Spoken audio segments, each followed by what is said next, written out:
What's going on, everybody? Welcome in to Blazers Uprise Live here on a Monday. This is a important Monday in the NBA, even for teams that aren't playing games any longer, as the draft combine is underway. The fallout from the lottery is still raining down. And now we got measurements, Eric. We were looking forward to measurements for prospects for a really long time, and now they're finally here, and there's some interesting ones. We finally got clarity on Holland, who we've talked about for a long time regarding his height, and also got measurements for a lot of other NBA players, and we're going to tell you who the winners and losers are and talk about those. And then I want to do a mock draft, maybe at least through the end of the lottery, depending on how much time we have. Eric, how is your Monday going? How's the start of your week? Oh, it's all right. Pretty tired, but other than that, good. How about you, Tori? How's everyone in chat?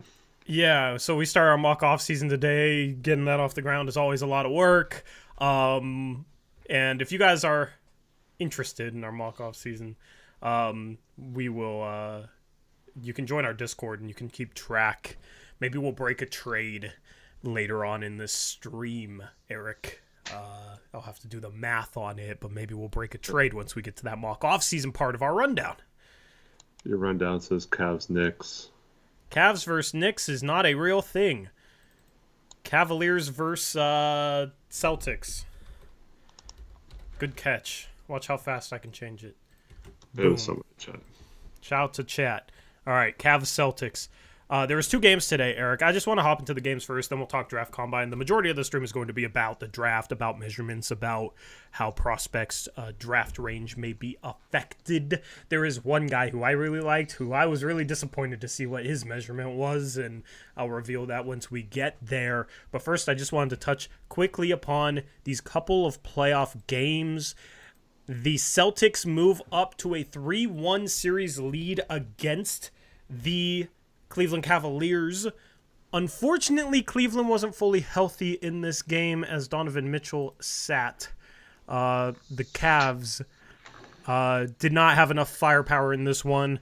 Darius Garland had 30 points, 7 assists, 12 for 27 shooting, though. Isaac Okoro, 1 for 8. Evan Mobley, Portland 19, Karis LeVert 19. But you take Karis LeVert off their bench, and their bench really struggles to score. And the Celtics take care of business on the road to go up to a 3-1 series lead. This is kind of just like last series against the Heat, Eric, where the Celtics got blown out in Game 2 at home and then just run away with the rest of the series. And it's also like the Heat in terms of the Heat were without Jimmy Butler, and in this game the Cavs were without Donovan Mitchell. And man, it sucks because Cleveland kept it pretty close without Mitchell, considering he's been the guy carrying them all postseason. You just wonder if he was actually healthy and actually played in this game. Maybe the Cavs could have won it with the way they played today, but Celtics 3-1 series lead now. Well, Jared Allen missing every game in the series and the last few games of the previous series also really hurts them. Just not a lot of firepower. Considering they built their team around that core four and don't have much else. So when 2 of the 4 are out, and they actually put up a really good fight. Contender, would they have a chance of winning this series if Mitchell played today?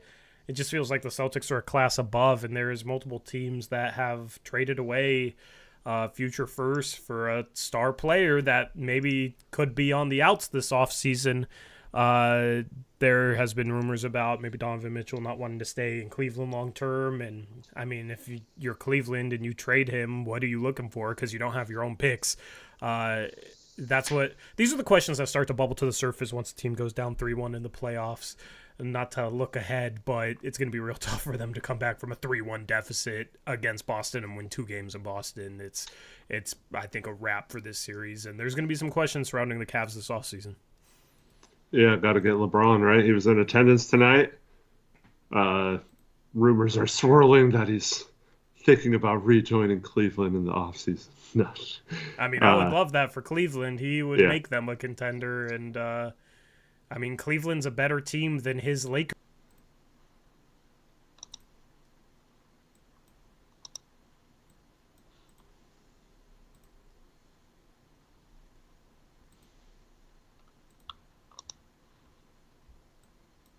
We back now? I think we're good now. All right, apologies for the lag. The other game today, Eric, The Thunder played the Mavericks. This game just concluded. The Thunder tied the series at 2-2 going back to OKC for game 5. The Mavericks were 12 for 23 from the free throw line. That cost them this game. The Thunder were 23 for 24. One team shoots 52% from the line. One team shoots 96%. And it's a close game down the stretch. It was tied late. The Mavs lost this game at the free throw line. They could have went up 3-1 with a win in this game, going back to OKC for game 5.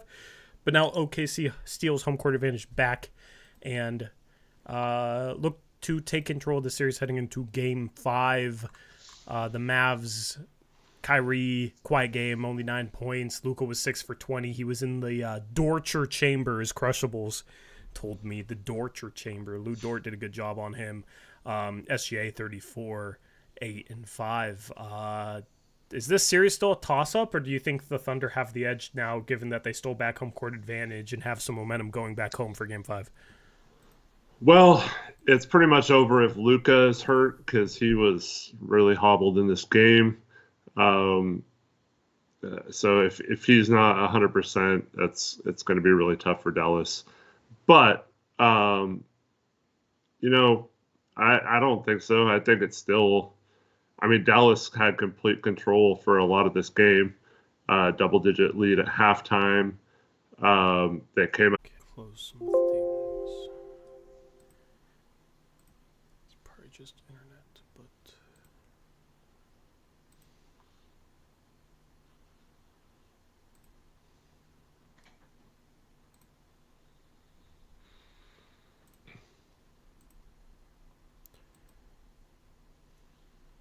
We back? You're gonna have to tell me when we're back. Yeah, I don't know what's going on, bro.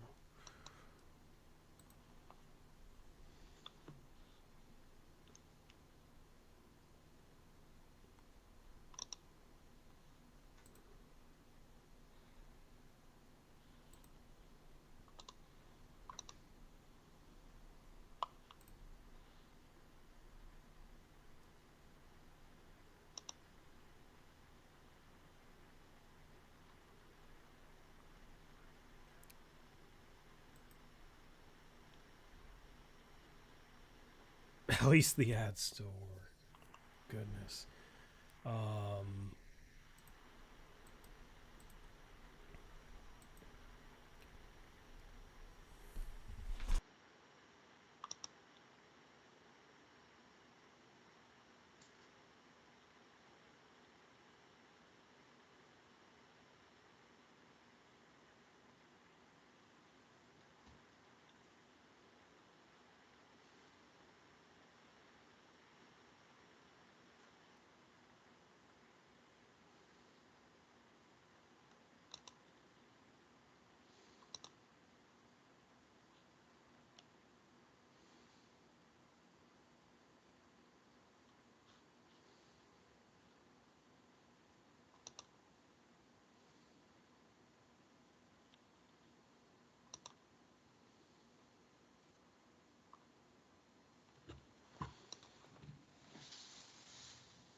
We good now?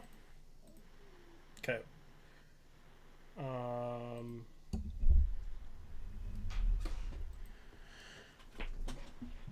right, as long as we don't lag it out again. Hopefully not. I don't know what's going on. Xfinity, it's good old Xfinity, man. Never fails to disappoint. At least it held up through the entire draft lottery without a problem. Hadn't dealt with much lag lately, but a couple streams now in the past week. A little rough, but anyway, is everything good? Everything look good on your end, Eric? I don't know. You don't know. Okay. All right, as long as chat says we're back, we're good. Ad revenue gonna go crazy this stream. Yeah, I'm lagging out on purpose just so the ads keep replaying. No, I'm just kidding. YouTube, don't hold that against me. Anyway, anything else you wanted to say for this series, Eric? OKC Dallas. Yeah, I mean, I still think it's anyone's series. I don't think OKC has a leg up even with home court. We saw Dallas win a couple times in game one, in the first series, and also in game two of this series. So I think Dallas is still fine. OKC, I don't know, they showed a lot tonight though, fighting back. But I feel like Dallas kind of blew the game versus OKC won the game. So I don't know how that'll do to either team's psyche. Yeah, 100%. Looking forward to the series going 6 games, maybe 7. I want more game 7s. We only had one in round 1, and that was Cleveland-Orlando, which was a series that was a little bit of an afterthought, put on NBA TV the entire series. So hopefully we get a game 7, because a game 7 in OKC between these two teams would be a lot of fun. I'm disappointed that Minnesota completely choked that series up 2-0 going back home for game 3, and you lose both games at home. Well, man, they needed to get one in Minnesota. I think Denver's going to win that series now, unfortunately. I did have Minnesota in 7. Maybe they still have a chance, but I feel like they blew a great opportunity. And I was really looking forward to seeing Minnesota versus one of these teams. And now it's I don't know. At least both series are 2-2, so we got 2 close matchups in the Western Conference. And then you got 2-2 with the Knicks and Pacers. So 3 series that are at least going 6. Might go 7 here in the second round. That's all we can ask for. As the Mavs lose to the Thunder. Anyway, Eric, let's get to the fun stuff. Draft Combine was today. There's a random ad playing for me right in the middle of it. Yeah, I don't know what's going on with the ads or any of that. Draft Combine today, and you had measurements. Now, there's some international guys that didn't measure. I don't know what the process is for getting those guys memberships, but it is required for people to measure. And there is a few really interesting measurements. Is there any that stood out to you just off the top of your head, like winners, losers, whatever? Well, several of the guards are losers, in my opinion. Several of them measured way shorter than advertised, including like Reed Shepherd,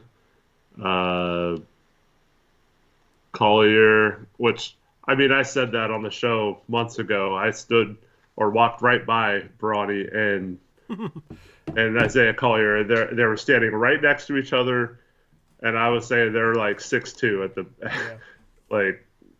Yeah, there's no way. Collier was listed at 6'5". There was no way, dude. No way, man. And Collier's stock, I think, takes a hit for me at 6'2". Just the question marks with his shot, and then being that size, and it's not like he's like Scoot level athletic. I don't know, man. He's gonna be hard to keep in my top 10 at this point. Reed Shepherd, I expected him to be about 6'2". What exactly did he measure at? Do they have him on the website? 6'1", I think. Yeah, 6'1" is rough for him. The NBA is just going smaller, and I don't know how much to hold it against some of these guys with what they're measuring. Because I talked about it, small forwards in the playoffs going smaller. Josh Hart versus Ben Shepherd minutes we've seen in this second round between the Knicks and Pacers. And now they measure without shoes instead of with shoes. So it has been trending smaller. I just don't really know what to make of the measurements today because a lot of them were definitely small. 6'1", for Reed Shepherd with only a 6'3", 0.25 wingspan. The good news is he can shoot. Well, he had one of the highest verticals, if not the highest one, 42.5 too, which is crazy for him. But yeah, that was surprising. Where are you going to find these? Because I just saw tweets, and that's what I was going off of, but I don't know if they're compiled anywhere. No Ceilings has all of them. On a website? On just they have a Twitter thread. Yeah, that's what I was looking at. I was hoping there was a big or just a main sheet because I know Castle measured, or at least we thought, but it was actually Devin Carter's measurements. He's 6'2", but they put it under Castle, which Yeah, I don't know Castle's if like that's 6'2". true either, but yeah, I don't know. The Castle things got messed up, and someone said that Castle's been measured twice without shoes. One time in high school or between high school and college, and he was 6'4.5", and then one time at UConn, and he was 6'5" without shoes. So take that for what it's worth. But this is why we have the official measurements now, though, because now you can't say you got measured or, you can't fudge it. There's people who used to do some things to increase their wingspan and things like that. And so, can't really do that kind of stuff and get away with it anymore with these measurements. So I like that it's accurate, but it seems like something got messed up in the data recording of Castle's measurements. So I don't know what he... You know what it was? Castle starts with a CAS. Carter starts with a CAR. And that's what I heard, is it was Devin Carter's measurements accidentally got put under Stephon Castle's, and their name is like right next to each other if sorted alphabetically. So, I don't think those measurements are bad for Carter. 6'2", yeah, he measured a with 42-inch wingspan. Matched Reed Shepherd. Yeah, like 6'8" wingspan. He's the fastest player running the three-quarter court drill, too. He's going to be one of those like shorter guards that can defend twos because of how feisty, how physical he is. Like, he's going to be able to give guys problems at the two. He's going to struggle guarding up, but like he's just one of those lockdown guard defenders that can guard either guard spot. He's definitely like the type of guy to lock down point guards, though. There's a lot of really good point guards in the league. He's going to be very valuable. I wish he was like 6'4", 6'5", where you could talk about him guarding like 3 positions, because then he'd be a top 10 pick for sure. That's the only thing keeping him out of the top 10, in my opinion, is that he's 6'2", but it's not just height, and that's the thing to remember with these measurements, is some guys will play bigger than their listed height and listed weight and listed wingspan, and some guys will play smaller. Mm-hmm. Did you see Jalen Tyson's measurements? 6'5.5", and what was the wingspan? I'm finding the thread right now. I found it. 6'8" wingspan. I was a little disappointed in the wingspan, but he's 6'5.5" without shoes. So you round up to 6'6". Like he's big enough to play the 3, I think, because he's strong. He's slightly undersized for the small forward spot, but as I said, that spot's trending a little smaller. I don't know about that. I mean, Josh Hart, sure, but the Knicks are pretty big up front normally. And then, I don't know, you look at a team like Minnesota. They are the biggest team in the league, so they're But they have McDaniels at small forward. Yeah, they're the biggest team in the league. Denver has a big front line. Yeah, Denver has Michael Porter Jr. You got a couple teams that are bigger, but like Cleveland, I'm just thinking about like guys Jalen Tyson could guard at the small forward position. Isaac Okoro, Max Strus, like he can guard those guys. The Celtics have been starting Jaylen Brown at the 3 and Tatum at the 4. He can guard those guys. He can guard Jaylen Brown. Like, he's big enough to guard Jaylen Brown. That's because Porzingis is out. But. Yeah. But I don't know. I think he can be competitive guarding Jason Tatum, too, and it's not like anybody's going to lock Jason Tatum down. The Thunder have been starting Jalen Williams at the 4 and Josh Giddey or Lou Dort at the 3. Like, he can guard that spot. But wouldn't teams with length have an advantage over the smaller teams then, you would think? I just don't think it's that simple as the tallest team wins, though. Like, yes, size is definitely an advantage, but I'm just looking at guys that he can guard and be just fine guarding, and at the small forward spot that's starting in the playoffs right now. Like the Mavericks have been starting Derrick Jones Jr. Tyson is fine guarding that spot.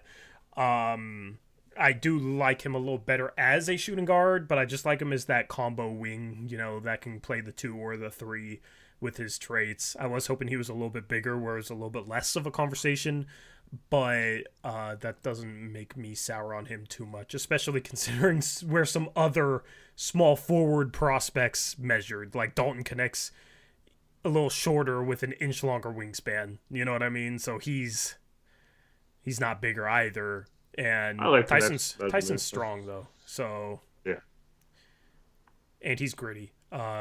He works hard. He plays hard. So that's always a trait that I like as well. one person who didn't have a big wingspan, but I was happy he measured 6'7" without shoes is Nikola Jurisic. I think I'm possibly going to move him up close to my lottery, because that he's true small forward size, and can do a lot of things with the ball, can pass the ball well and stuff like that. To have those creators at a forward position are good assets, I think. And your guy from Weber State, Dylan Jones, 6'4.5". That was disappointing. You're muted if you're talking. Oh, sorry. Yeah, that's about what I expected out of Dylan Jones, was 6'4.5". Unfortunately, it sucks, but he's strong and he has a 6'11" wingspan. Like, he's one of the guys that I think could play some three, but he needed more of a physical size, not advantage, but he needed to be more competitive in terms of his size at that spot. Like, I think his skill set isn't as special at a shooting guard spot. But Dylan Jones might be the next version of Josh Hart. He rebounds really hard. He's strong. He plays hard. He passes, right? Like, some off the dribble game. So maybe that's a comp for him, but I do have a tough time comparing, everybody like that to Josh Hart, because Josh Hart is so special just in terms of his motor and his energy, and a lot of these prospects that get compared to him aren't quite that level of hustle guy. So, yeah, I mean, that would be the hope with Dylan Jones, but that would be very optimistic for him to live up to that type of role. Mm-hmm. I forget. Did Neesmith ever measure? I was looking for his measurements because I know he's been starting a small forward for the Pacers, your guy, and he's been doing really well for him. But that's another guy, like, kind of in that range. That's like a 2-3, not like the biggest small forward. And I think at the end of the day, the NBA is just going towards, like, do you have game or not? Size matters, but, it's more than just size. The NBA is valuing skills a lot and being able to do stuff. A small forward position is going to give you an edge, even if you're a little bit undersized. So guys like at least as big as Tyson and Connect, I'm trying not to dock them too much because I do think that they can play that position and they bring some skills to that position that teams like. Some guard skills to the small forward position is always a good thing. Mm-hmm. Because Castle did not measure at 6'2", that's wrong. I don't know. That was Devin Carter's measurements. We don't have his actual measurements yet. Yeah. But, I mean, like, if Castle's 6'5" with a 6'11" wingspan, I am comfortable playing him at small forward.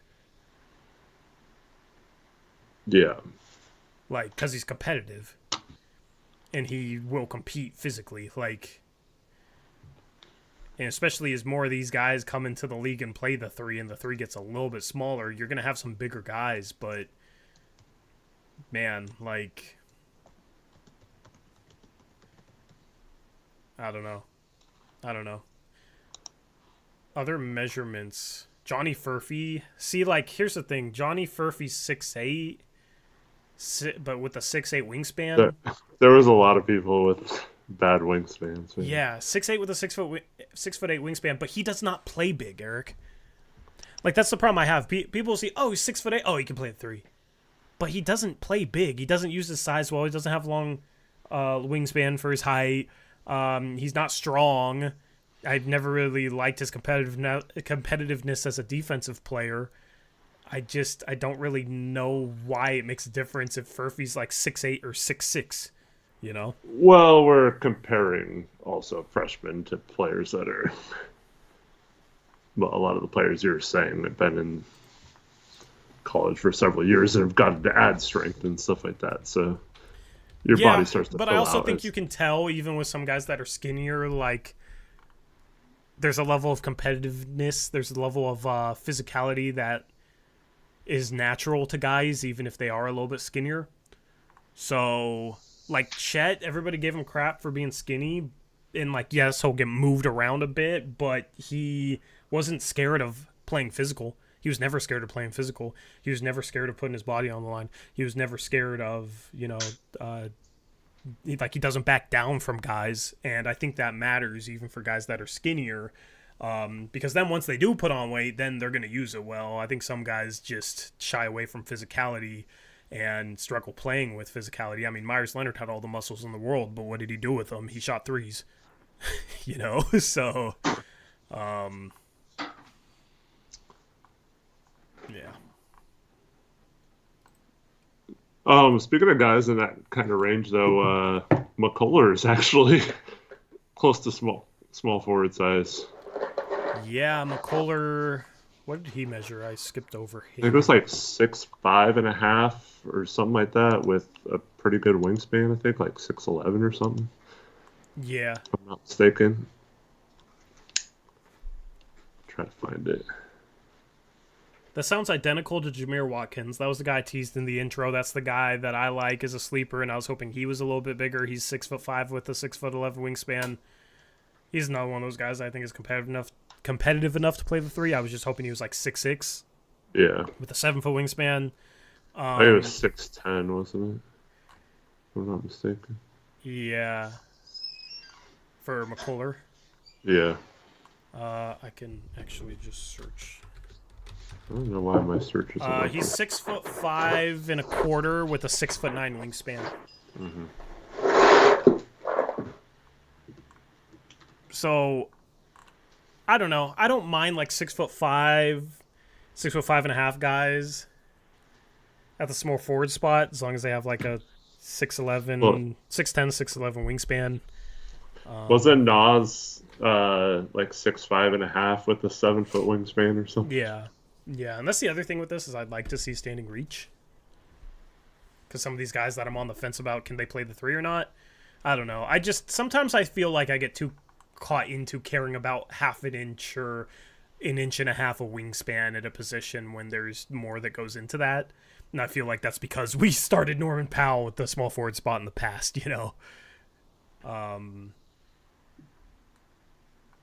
So that's kind of what I was thinking about today with some of these guys measuring smaller. Because, man, like Jackson Robinson, 6'5" with a 7-foot wingspan with super long arms. He's probably going to play some three. You had Tristan Newton, I thought was a big guard, Eric. He's 6'3". Oh, he's not that big. That was about what I expected. Yeah. It's not a decent wingspan, right? 6'6.75". Yeah. Yeah. See, this is where I kind of push back against what you're saying. I think a lot of these guys, though, like they're, to me, like Jalen and stuff, Castle, the advantage is playing them at a guard position where they're bigger, and you get an advantage having them play big guards. If you play them up a position, yes, they can, and I'm not saying that that's not like something that can work. Of course it can work. I thought even Norm Powell could work if you played it the right way or had the right forwards next to him.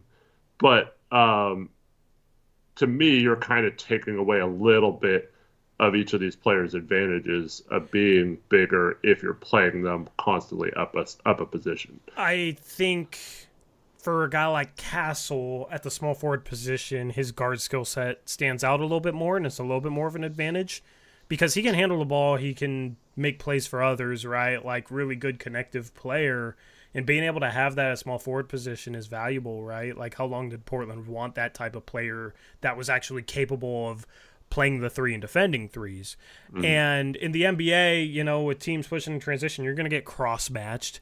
Even if he's playing the three, he's going to get cross-matched onto guards. Yeah. Like, they switch Scoot onto centers all the time, right? So, our stupid schemes, yeah. Yeah. But, like, you're going to have to rotate X out on the back end, which creates a cross-match, right? Like, I think that if you have him at the 3, it doesn't mean that he can't use that advantage guarding guards, because you can still have him guard some guards, or just in the natural flow of a game, he's going to end up on some guards.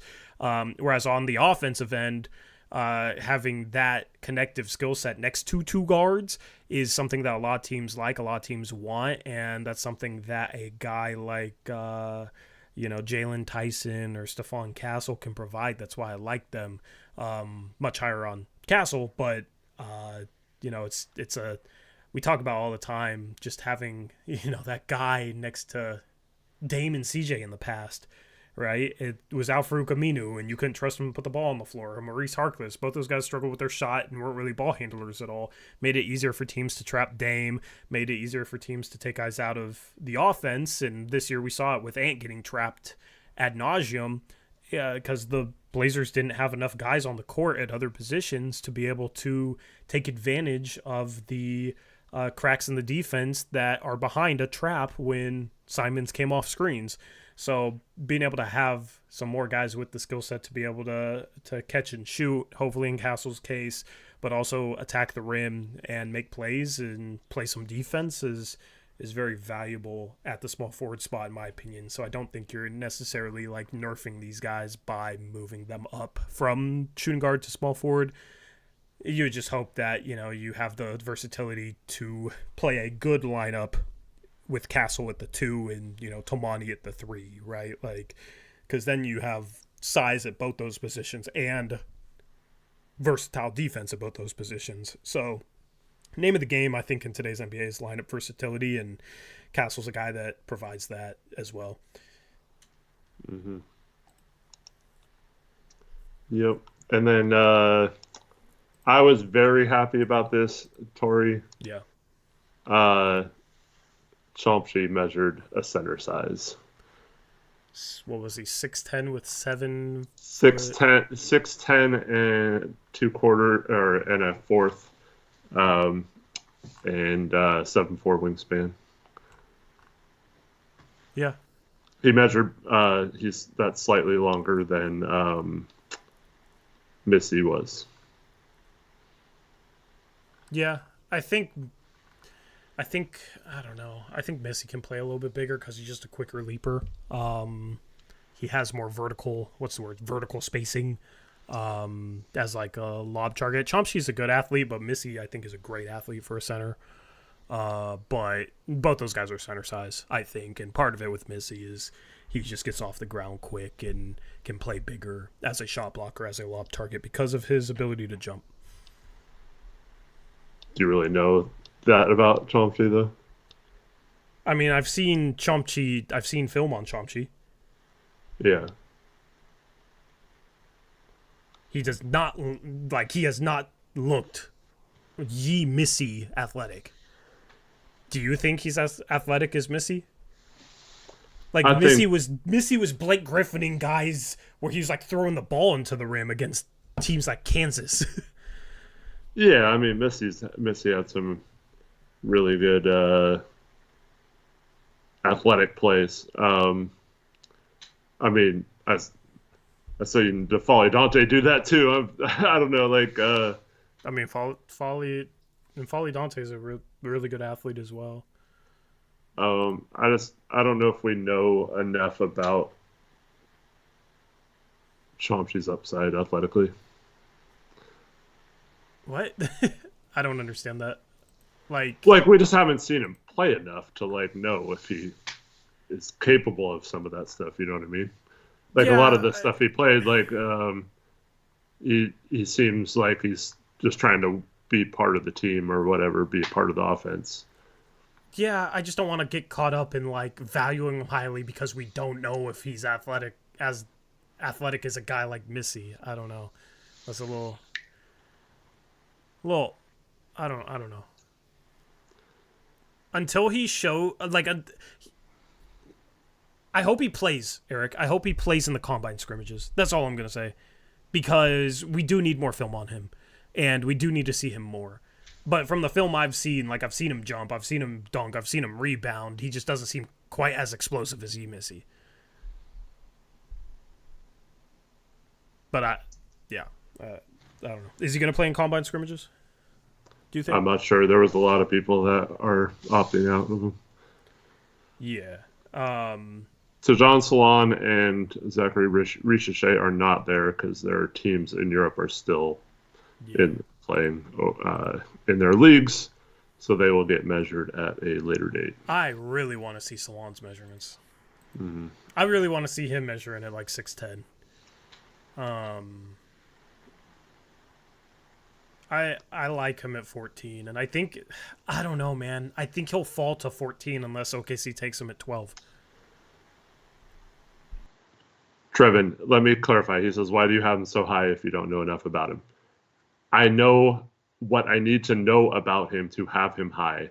What I don't know is if we had the same amount of film that we have on Missy, if he would flash any kind of those kind of plays, is what I'm saying. I'm not saying I don't know enough about him to know how I feel about him as a prospect. I'm saying athletically, there's very little to just see, because like if you just looked at 3 games of Missy's, you might not have seen anything athletically either. You know what I mean? So like I'm just saying, like, we don't have a big enough sample size to see like if he just stands out or does anything incredibly athletic in a game, because outside of, you know, a few highlights and the Hoop Summit, there's not like full games to watch of like 20, 30 game sample size. Yeah, my question for that is, though, kind of on the flip side, like hypothetically, if Kyle Filipowski was more of an unknown, where he just played like 3 games at an academy and then went and practiced and played in the Hoop Summit, right? And he was more unknown with some of the skills that he's flashed. That would probably look more dominant if he had just a little bit of film against a lower level of competition than ACC basketball. Like, then where would he be, you know? I don't know, because it's the same with Salon. Like, I trust my eyes, what I feel like I'm seeing, and what I project. And with Chomsky, I've said it a bunch of times. I feel like it's so weird, Tori, because he's so raw and we don't know that much about him. But I feel like I'm almost like ready to give my Eric guarantee that he'll at least, like, he has like a high floor for a raw guy, like, because he can rebound, he can defend the rim, he's quick on his feet, he's been able to shoot the ball pretty well. Like, in how many games? I'm just saying, like, he does a lot of the things. His passing is potentially elite for a center, and those are all things that translate to the next level. And at the bare minimum, you can work with if you're a team. And to be center sized and have those traits, I mean, I think he has a pretty high ceiling with a pretty high floor. The problem I have is with like anything that's not a clear positive, it's we haven't seen enough. But then with anything like that, it's like, oh, he's shown he can shoot well when it's like 3 game sample size. I'm just saying, like, I like his mechanics. I like his shot. Like, it looks like he can shoot the ball. Yeah. I mean, his form looks fine. I just think, you know, like with other prospects, even if the form looks fine, if it's a low volume, we're sitting here saying like we can't trust it, right? With like Cody Williams, I mean, I don't, you know. But he's a center, Tori. Like, I'm not. Yes. He's not a guard that needs to be able to shoot. I'm saying, like, if he can shoot, if it is a skill, like, I mean, if he can shoot the ball and he's a good passer, I mean, we're talking like top 5-ish center, like, type stuff. You know what I mean? Like, this is not. I'm not like just saying this because I'm like, oh, well, maybe if he does this, like, he could be like really freaking good. Like, I don't know, man. Like, I just, to me, when you're looking at prospects, you know, like, you're not like looking for just like, okay, you're looking for something that you can see maybe popping at the next level. And I just, for Chomsky, I see many things that he does well already that are tendencies of elite players in the NBA. I'm not saying he will be elite or it's guaranteed or anything like that. I just, when I see a player, there aren't many players in this draft that have the ability to do some of the things he does. And he doesn't have, like, think about when he has the experience of some of these guys playing basketball too. Like, it just, I don't know. It's very intriguing to me. Yeah, it's intriguing. I just think, at a certain point when he's regarded highly, like, you gotta sell me on something. I'm just not sold on anything yet. I see the vision of if he can shoot, if he can pass, if he can, defend, move his feet, like center size. I see the upside of that, but there's nothing known about him. Like, we don't know if he can do any of that close to an NBA level, because we're just talking about a very small sample size against subpar competition, and that's where it's tough for me to think about him like much more highly than the 34th pick. And the Blazers have 4 picks. Like, they have the perfect pick in the range that I think he'll go in to take a flyer on him and hope that they can develop him, hope that they can reach some of that upside. And I would love Chomchi with an early second-round pick, like 34, 40. I would love to be talking about this guy, and then hopefully he pans out, and everybody remembers how high you were on Chomchi, and ends up being a good pick. It's just a little tough for me with the lack of sample, and it's tough for me to even know how where he's at in any of those skills, even close to an NBA level, just given the situation. But I mean, hopefully he's a success story for the NBA Academy there in Africa, and hopefully he plays in these scrimmages, Eric, because he's maybe got the most to gain through these combine scrimmages. Do you agree? Yeah. I mean, if you just talk about draft position, but yeah. Draft position. But like, if you can work your way into a guaranteed first round contract, like, that's a lot to gain too. That's a big thing. I think he might already have that, Tori. There's rumors that he already has that, and that's the reason why he declared for the draft. If he already has that promise, then wouldn't that mean he probably doesn't play? If he's operating based off that? It depends. I mean, if you got promised by a team at the end of the first round, some people would be like, that's good enough for me. Some people would be like, no, I want to keep pushing higher. Yeah, I mean, it's like you don't have to promise that you'll be there like 28 or whatever. When are the combine scrimmages? Well, the combine lasts through the 16th, I think, so over the next couple days. I saw it lasted through the 19th. I don't think it's a full week of scrimmages, but I think it's the next couple days are the scrimmages. Yeah. Might over matters this tomorrow and the day after. Yeah, I mean, stay tuned for combine scrimmages tomorrow, and we can talk about them on Thursday. I'm trying to see if there's anything out there on who will play, but I don't think that's the case. Nick says he is playing on ESPN2. Awesome.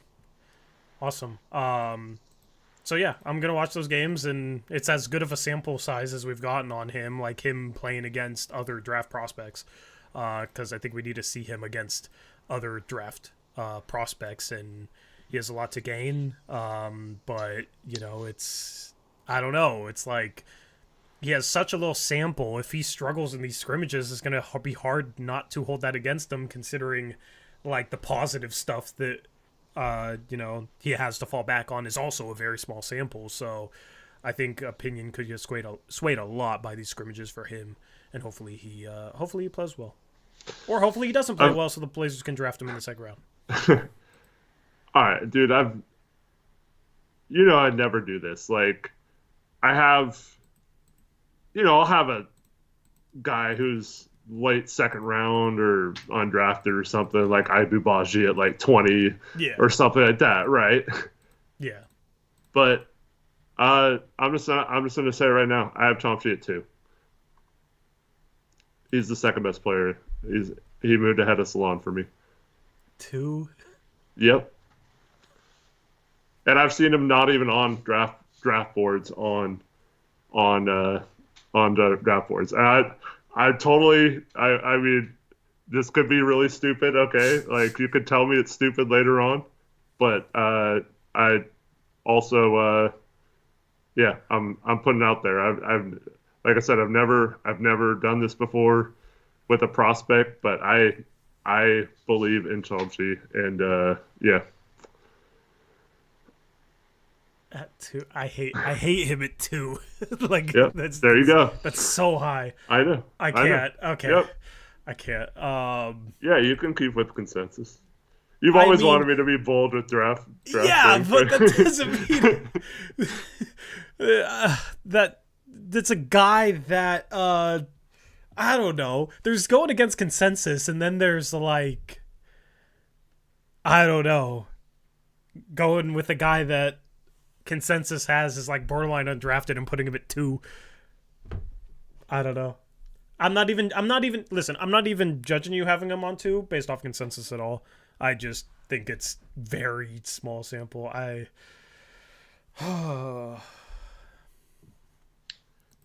people are saying, would I pick him at 7? Well, here's the thing: if we can get him at 14, why would he pick him at 7? Right? I mean, but if you think he's the number 2 best player in the class, then there's probably another team out there that should think of him high enough to take him in the lottery. Then, right?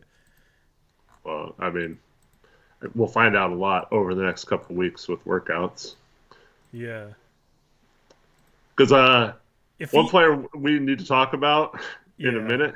Yeah. Oh, go ahead and say what you're going to say. Well, I was going to say, if he really struggles in scrimmages, will you move him down? I want to see how he plays because, like, I don't know, it's still,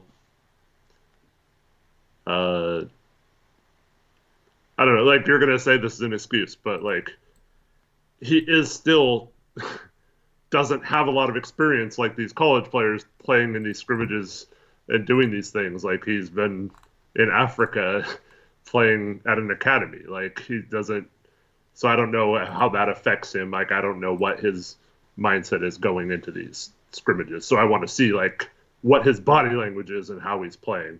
Because like I said in the Hoop Summit, he did a lot of things well or like flashed a couple things, but like you could tell he was just trying to like fit in or like not trying to like be a star like Ace Bailey and Cooper Flagg were being in that game, you know? Yeah. Yeah. Who do you want to talk about next? I was gonna say, this may also sound funny, but I watched like a 2-minute video of Buellis doing workouts, and I instantly moved him up to like right behind Chomsky too. He looked like insanely quick and bouncy, and he had a pretty good vertical today. And I love his mindset, dude. Like I like his mindset. He said he wanted to pattern his defense after Jaden McDaniels, and man, that it was just really impressive. He's challenging Ricochet to 1-on-1 for who's the better draft prospect and stuff like that. Like,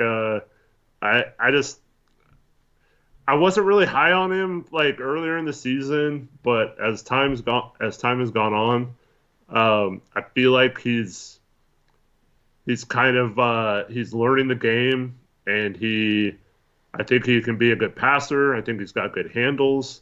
He can create. If he becomes any like half of what Jaden McDaniels is on defense with that offensive skill set, this guy could be a really good player. And I'm starting to think like, what's the difference between him and Cooper Flagg? Like, if he's becomes that, you know what I mean? Yeah. I think Yeah, I don't really want to go as far as comparing him to Cooper Flagg, but I love Buellis. He's a good athlete. He needs more strength in order to be a better athlete. Because I feel like a lot of times he drives and he's off balance because he gets bumped a little bit and he can't maintain his balance because he's not strong enough. So then when it comes to, actually accelerating through the finish, he struggles with that because it's hard to do that when you're off balance. I mean, just look at Ant back like 2-3 years into his career when he still needed to add a little bit more strength, and how many of his finishes he was not getting off the ground on, and like fading away from the rim, and he just was not explosive as a finisher, even though we knew he could jump out of the gym and he's quick, right? You got to have a certain level of strength to be able to play through contact athletically, and that's why I like Buellis, because he has the athleticism, he has the ball handling ability, and he's came in at 6'9", right? So he's big enough to play the power forward. Those traits are good, right? I like betting on those traits. You get him stronger, and he'll pop, in my opinion, as a ball handler, shot creator. I think it's just the strength and the three-point shot. Both those things are stuff that can be easily improved upon.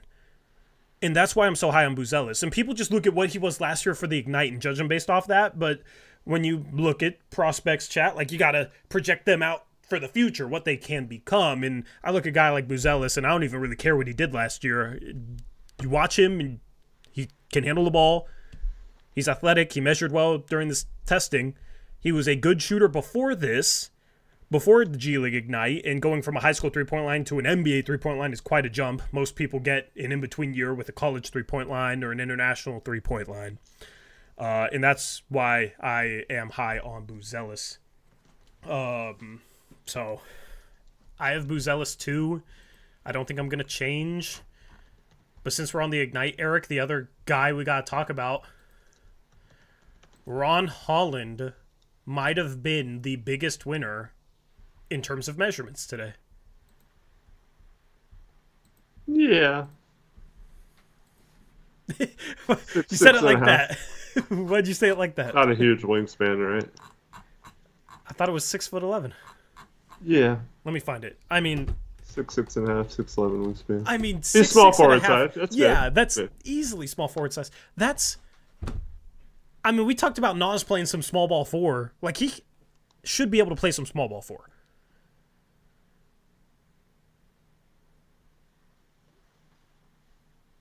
Right? Yeah. I don't know. I mean, old NBA, he's toughness, 6'8". like... He's listed as 6'8" with shoes, right? Like, yeah. Old NBA, that was big enough to play some small ball 4. Sure, but he's strong.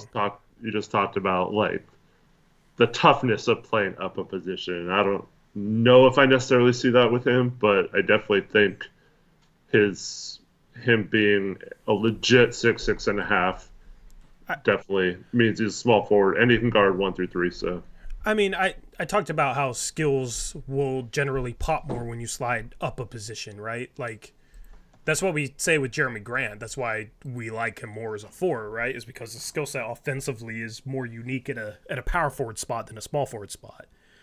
And with a guy like Ron Holland getting out in the open court because he can handle the ball in transition, he's good in transition, right? And then his slashing ability, like if he's at the 4 spot, it just comes down to, can he make power forwards play out on him?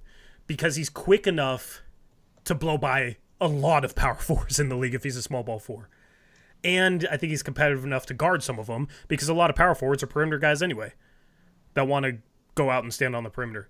I like him more as a 3, but with this team, I don't know, man. I like the idea of having somebody that can guard 2s and 3s and then some 4s and some point guards, and is a legitimate, almost 6'7" with a 6'11" wingspan. That's a point of attack defender. That's kind of the type of high upside guy the Blazers need, because if he ever learns how to shoot, then he can be a 2-way star.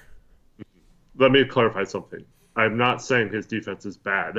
I was saying I think he's more suited to be that point of attack defender Tori just mentioned, at guarding 1 through 3. I'm saying I still have questions of him guarding, either protecting the rim or guarding bigger guys in as like a small ball 4 or a secondary rim protector. I think he will have this size, and his ability, his quickness, his relentlessness on defense, his willingness to play defense will all make it so I think he's going to be really good guarding 1 through 3. I'm just not sure. I mean, he could be fine guarding bigger. I'm just not sure. That's why I said small ball for, right? And like, there's a difference between somebody that plays power forward regularly and somebody that plays power forward in small lineups, right? Exactly. Small lineups, normally it's sliding a small forward size guy up to the power forward position, and it's good to have like somebody that can slide up and be competitive there. I mean, the Thunder right now are starting Jalen Williams at the 4. I don't think he's any bigger than Ron Holland, and he's starting there. And they're tied 2-2 right now. And they're starting Skinner is a guy that people said was way too skinny. He was going to get pushed around this and that. Some matchups, it would be problematic, but some matchups you could probably get away with playing him at power forward for an entire game. And OKC is an example of one of those matchups. Now, you don't want him guarding Karl Anthony Towns, probably. So that's the thing with getting versatile role players that have some skills, that have the ability to play defense, that have some positional versatility, is depending on the matchup, you change your rotations, right? Against the Timberwolves, he's playing more 3. Against a team like OKC, he might be playing more 4. And having the ability to swing between lineups like that is a good thing in the playoffs, in my opinion. So, if you had your choice, who would you take? Between Buellis and Holland? Yeah. Oh, well, I said Buellis number 2 on my board, so Buellis. Yeah. Is Holland up to 3, or where is he? Yeah, like I knew Dillingham was short, but there's just something about seeing the 6'1" next to his name, and he's 165 pounds. Like, I still like his upside a lot, but yeah, I moved Holland above him. Who's that? Dillingham. I still have Dillingham top 5, but there's just some, 6'1", 165 pounds. Like, well, he was listed. Everyone knew he was 6'1", right? No, like that's what I said. I said, like, I knew he was short, but there's just something about seeing it, and especially with Holland measuring slightly better than I expected. I don't know. My top 5 is set in stone, Eric. Yeah. Unless Nikola Topic tore it up the end of the season and he just got hurt, so probably not. Like, I've moved Topic up a bit, but my top 5 is clearly Sarr, Buellis, Holland, Castle, Dillingham in some order. Mm-hmm. So maybe I move Dillingham down to 5, Castle up to 4, Holland up to 3, Buellis stays at 2. Because before I had Buellis at 2, Dillingham 3, Holland 4, Castle 5, like some order with those guys. You can talk me into any one of them over the other for certain teams. So yeah, but Trenton Flowers measured almost 6'7". I think he's 6'6.5" with like a 6'9" wingspan. So he's skinny, but I think he could be a bench scoring piece at a small forward spot, a shooting guard small forward spot, just kind of that combo wings bench scoring piece that's an athlete. And he's projected like late second. I think he should at the latest be an early second round pick. I have him like 35. Who was that again? Trenton Flowers, right. NBL. Yeah. I like him compared to consensus. And then it seems like he's almost gotten forgotten about. Yeah, part of that is the NBL. Like, if he played college, he probably would get more buzz. Unless he played at Louisville, because Louisville sucks. But I think that, like, you look at some other guys projected to go mid to late second. Like, Mogbo is 6'6". He has a 7'2" wingspan, but he's 6'6", and that's like a late second round guy, right? Iguodaro is 6'9.5" with a 6'11" wingspan. He is an undersized center. You look at like Jameer Watkins, who I had a first round grade on, still will have a first round grade on, but he measured a little bit undersized. You look at AJ Mitchell, Eric. He's 6'3". He was listed as 6'5". He is not a shooting guard. He didn't have a big wingspan either. Yeah, not a big wingspan either. So, and I don't really trust his ability to play the point guard spot. I feel like he's going to be another one of those I don't know. His game's not too similar to Ryan Rollins, but kind of that type of guard, mid-major guard that just doesn't pan out. Grant Riller was another one of those mid-major guards. It just feels like that archetype at that size just doesn't pan out. He's not a mid-major guard, but Harrison Ingram measured okay, 6'5" and a quarter with a plus 7 foot wingspan. Yeah, big enough to play the three. He's kind of slow, man. Yeah. I don't know. No, I think it's fringe second rounder, but like I'm just saying, like at least he measured well. Yeah. Hey, my guy, Tyon Grant Foster, basically 6'6". He's 6'5" and 3/4. So 6'6" without shoes, 7 foot wingspan. Pretty good. Yep. Pretty good. And then Tyler Smith, 6'9", 7'1" wingspan. He's big enough to play the 4. I don't know if he can play some 5 or not. Cody Williams, 6'6" and a half, 7'1" wingspan. Yeah. A lot of people were disappointed in that. I thought that was fine. It was a little bit lower than I thought, and given his like lack of strength and some of the question marks, like I don't think that's gonna help him at all. I will say this. That's longer than Holland. Yeah, but Holland's stronger. Over 2 inches. Yeah. And plays stronger. I don't know. Like Holland goes at guys. When he drives, he goes at the body of shot blockers. Cody Williams like fades away on all his finishes, man. And we've already talked about some question marks about the assertiveness of Cody Williams' mindset. Like Holland attacks guys, Cody Williams isn't assertive enough. And I think that comes into play there when comparing their measurements. Like Cody Williams is definitely big enough to play the 3. It's just would have liked for him to be a little bit bigger given some of those lack of assertiveness questions. Mm-hmm. I will say this. Elizabeth Allen, that is not Stephon Castle's measurements. That it ended up being Devin Carter's measurements. They messed up. Yep, Castle's no one knows what what Castle. That. Yes. And then I will say this. My guy, because he's a Gonzaga transfer, Eric. Michael Ajayi. He shot. What did he shoot? He's a good defender, and he shot.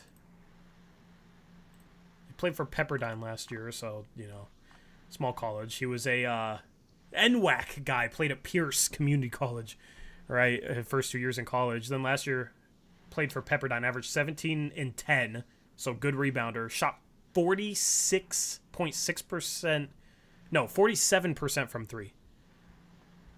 And he's 6'6" with a 7'1" wingspan. Like he could be one of those 3-and-D guys that I think goes back to Gonzaga, but then gets drafted next year. Mm-hmm. Because yeah, but you're hoping for that. What's up? You're hoping for that, of course. Of course. But 6'6", 7'1" wingspan for a 3-and-D guy, like, yeah, he projects pretty cleanly to the NBA. Yeah. Baylor Shireman 6'6" with a 6'8" wingspan.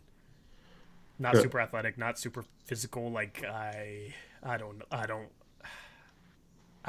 what his role is or where he plays. Someone was asking earlier, sorry, I forgot who it was, about if we draft Kyle Filipowski at 14. Hell no. Do you want to read what his measurements were, Tori? Do you have those? Yeah, 6'11" without. Okay, well I'll use decimals. Okay, 6'10" and 3/4 without shoes. 6'10" and a half wingspan. Negative wingspan. He is a power forward. And what's his role in the NBA? What does he do well at the NBA level? We've had this conversation so many times. I was listening to a couple podcasts that both also had the same exact conversation we've had. And I locked on Big Board. I was listening. I forget who was on it. Raphael was one of the ones on it. But the 2 guys on it, including Raphael, had him at 25 and 27. Right now I have him at 31. That is his proper draft range, Eric. He's not a top 15 guy. Where do you have him? Yeah, I have him at the either late first, early second. I just watching him the way he scored. I mean, obviously, if he develops a consistent, like near 40% 3-point shot, then I guess you could space the floor a little bit. But my problem is a lot of his drives, I don't think he's getting by anyone on those drives in the NBA. And he had a couple of really weird, like a lot of his drives, he doesn't get to the rim and finish strong. He's like throwing it up from some side angle and stuff like that. And those were all going to get blocked or cut off in the NBA. I don't have any faith that he's going to be able to create his own shot. So he's basically just going to be a spot up shooter. I don't particularly like some of his post moves. He's also not going to be as a power forward, because that's what he's going to have to play. He's not big or strong at the center spot. As a power forward, he's not going to be fed the ball in the post in the NBA. Right. And he's not particularly like crafty or much of a playmaker or anything. So I don't know. And then on defense, I mean, he's not big enough, I don't think, to play center or guard centers, and he's not quick enough to guard forwards. Yeah. So I think he's going to be a little bit of a tweener on defense that doesn't have a place to guard, so you have to kind of hide him a little bit. And I mean, he's got a good basketball IQ. Like he knows the game well. He plays the right way. I just don't think he has the type of versatility that you need out of kind of a tweener like that. Yeah. We agree more on the players we're lower on than consensus this year than the guys we're higher than on consensus. I always feel like that's the case. We always agree on the players we're down on, and he's one of them.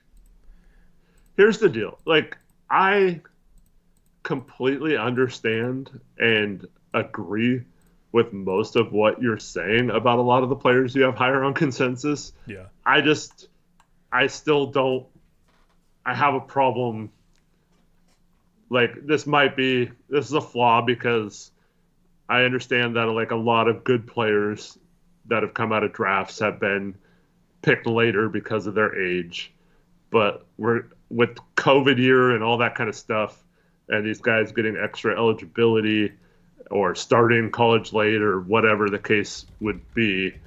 There's just like a lot more 23-year-olds and stuff in this draft. And I'm having a hard time if I'm like a lottery team that's not trying to win right away, like what to do, whether I want to swing for upside or pick some guys that I know are good. And I agree with you that they are good.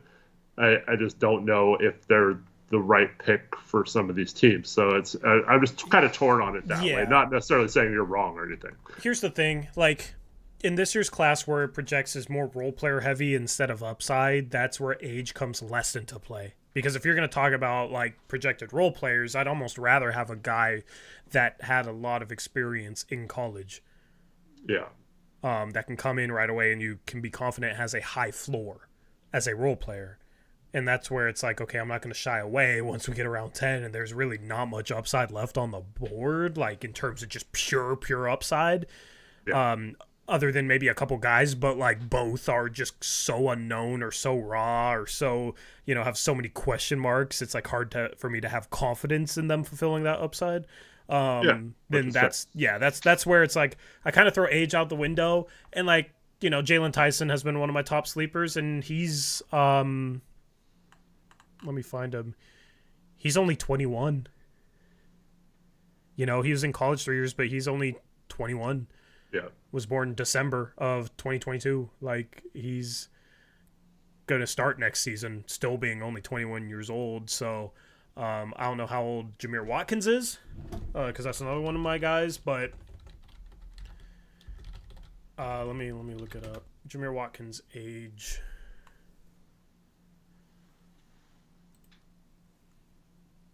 Because I don't see him on Tankathon, unfortunately. Let me go to Big Board, see if they have him.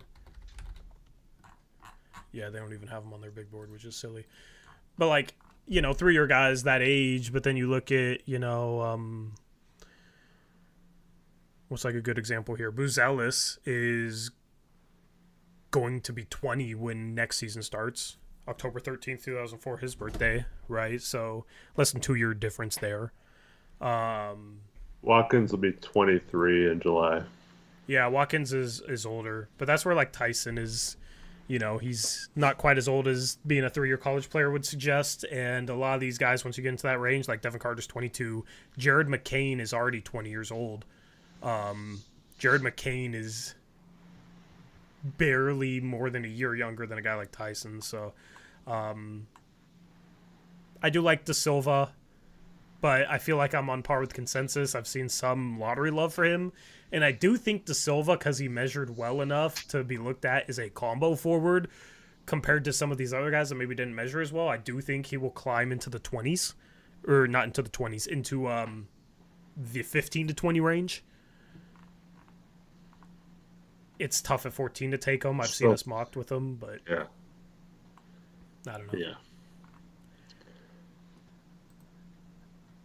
He's another one of those guys. I know he's solid. He's got a good skill set. I know he's going to be fine in the NBA. It's kind of meh, Yeah. For the Blazers. I think a lot of teams he's perfect for. Yeah. Yeah. Part of it is Jaime Jaquez looking as good as he did his rookie year. Like, in a draft like this, yeah, I'm really trying not to take it too much into account, especially given some of the sleepers. And that's the thing when I try and identify sleepers. I just try and take what has been slept on in the past and see where that maybe fits into a draft like this. Chomchi's team, in case anybody's curious, he has Jameer Watkins on his team, Eric. He has Jonathan Mogbo on his team. He has Nikola Jurisic. Dude, no one's going to score on that team, and Jurisic and Chomsky are going to throw in dimes to Watkins. And their only guards, get this, Reese Beekman out of Virginia. They don't score there. Cam Spencer and KJ Simpson. All right, KJ will set them all up. Yeah, they got Justin Edwards, Jalen Wells, Isaac Jones, Jameer Watkins, Mogbo, Coleman Hawkins is on that team. Yeah. I like it. So, Jurisic, honestly, that's going to be the team to watch because Jurisic, Watkins, and Chomchi are like the 3 main guys I'm watching.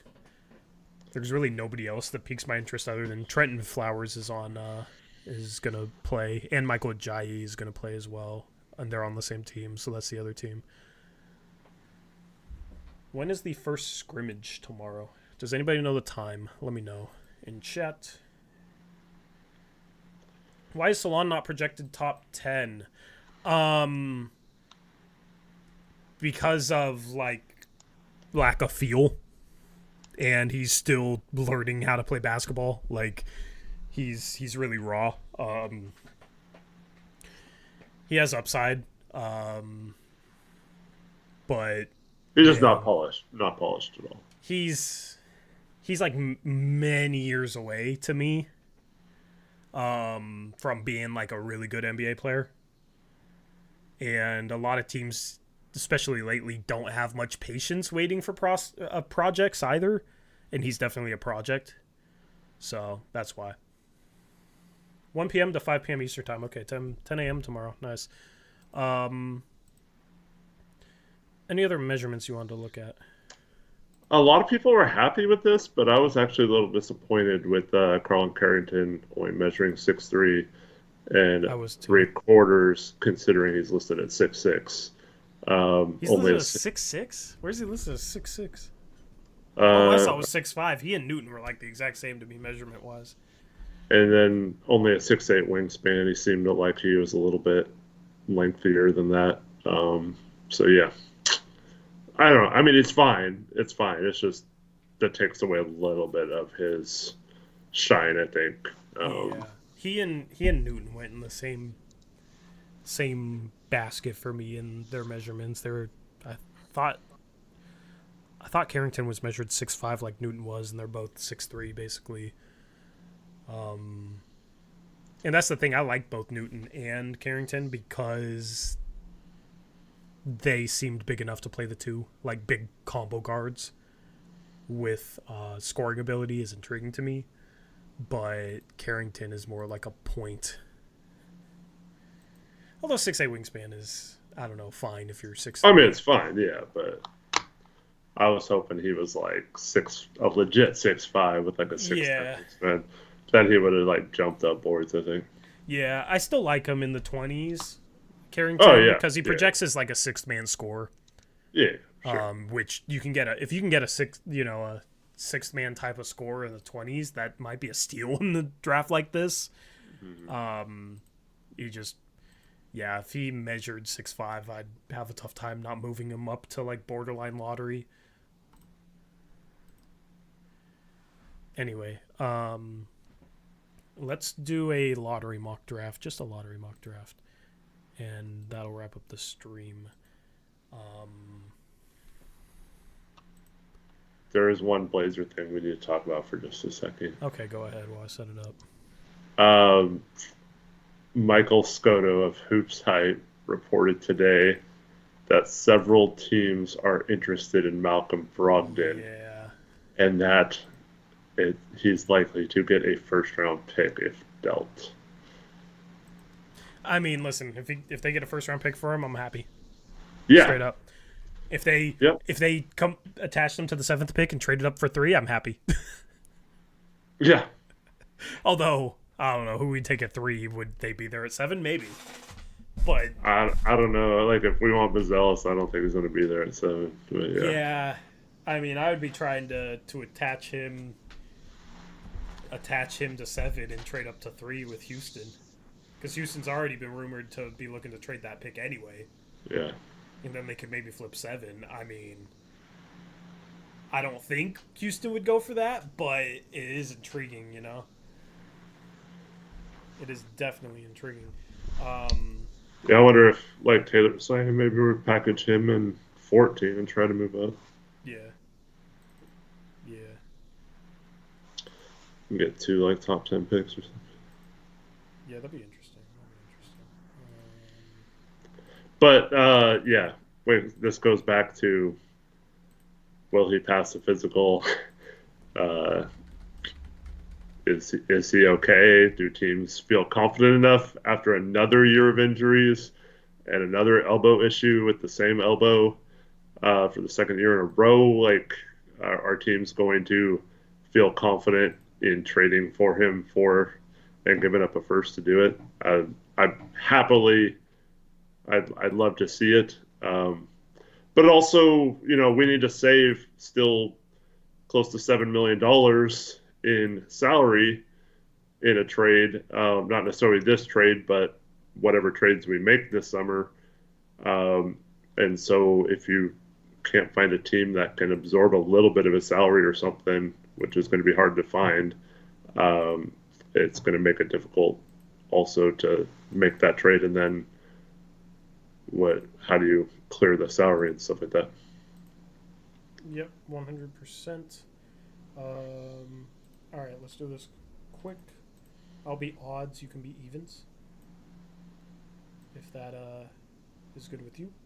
Sure. And we're going to take one. Yeah, I'll make that very, very quick. All right, yeah, we're going SAR 1. All right, 2 is Washington, Eric. Who you mocking for him? Oh man, can we switch? Yeah, we can switch. No, you can do 3 and 4 if you want. No, I'm just gonna go based on like what I was hearing today. Yeah. Let me hold on. Let me set this up real quick so I can follow along easier. Yeah, just tell me your pick and then I'll think about 3. All right. I'm going to take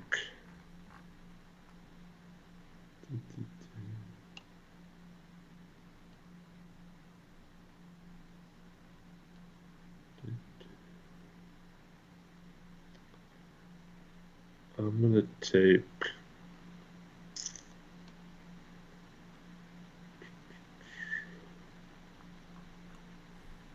I'll go Toppage.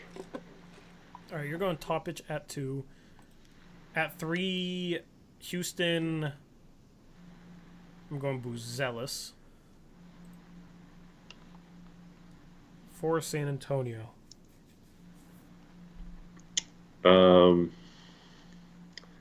So I'm taking Dillingham. Alrighty, Dillingham to San Antonio. 5 is Detroit. They need shooting. They have big playmaking. I'm gonna go Reed Shepherd. 6 is Charlotte.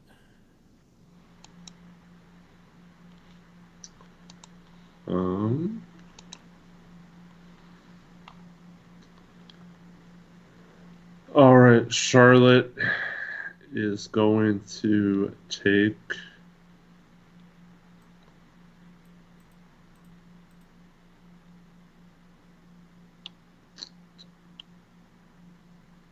Ron Holland.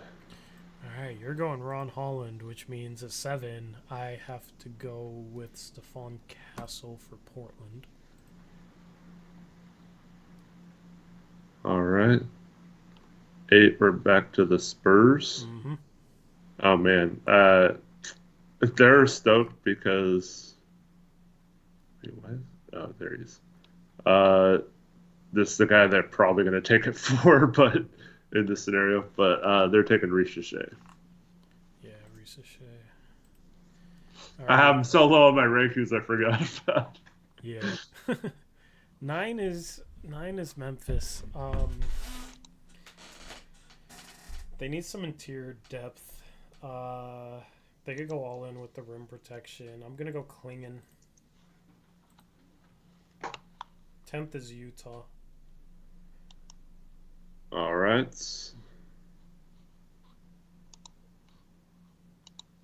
10. Klingon's off the board.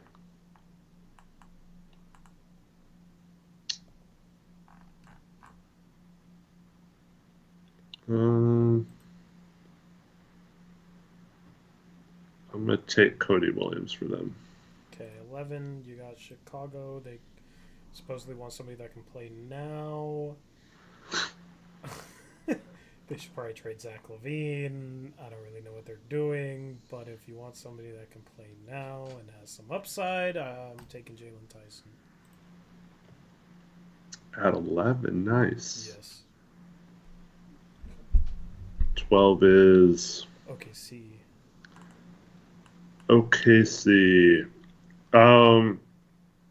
Sorry, I'll lean forward, Darrow. There you go. I think they're pretty happy with this right now. I think he's their Josh Giddey replacement. I think they take Dalton Connect. Dalton Connect. Alrighty, 13 Sacramento.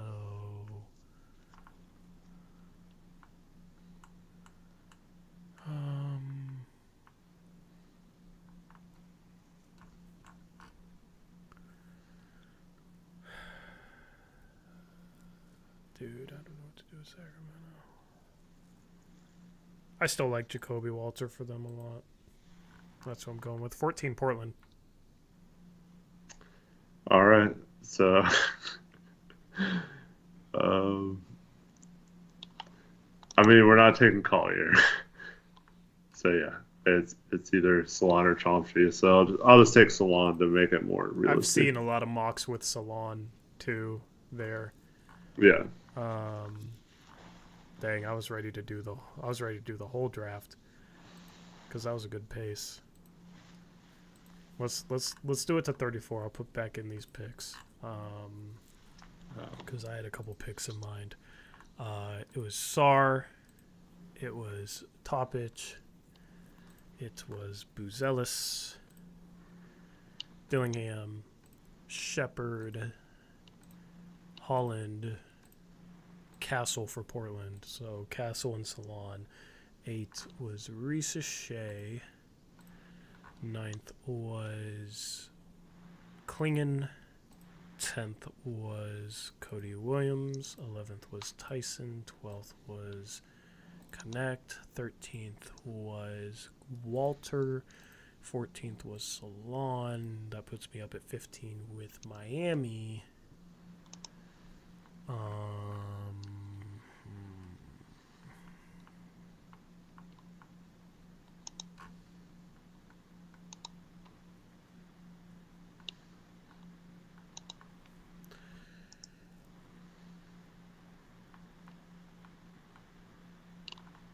I don't know what Miami's plan is. If they're looking to run it back, they probably need somebody that can come in and play. And I don't know. They got some playmaking. They could look for a point guard. I'll take McCain here at 15 for Miami, just so we don't put him 18 to Orlando again. 16, Philadelphia. Okay, just a second. I'm getting caught up back up. Yeah, New Orleans. Okay, I closed mine too. Who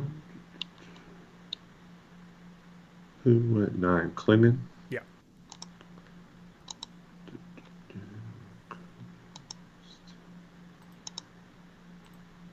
11 was... Devin Carter is 16'8". Yeah. Could you imagine 16'8"? You could be in a wheelchair and you'd be the number 1 pick.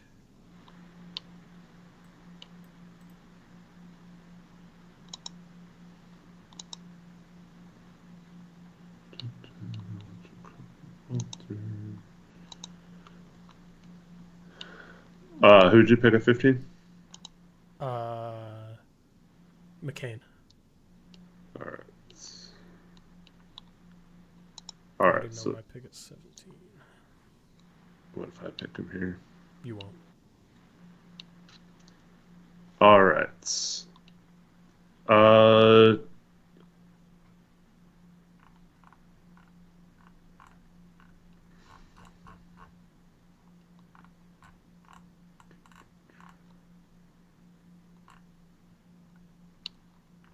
Man. I kind of like Devin Carter next to Maxey, so I'm gonna pick Devin Carter. Okay. 17, Pelicans, Kalal Ware. 18's Orlando.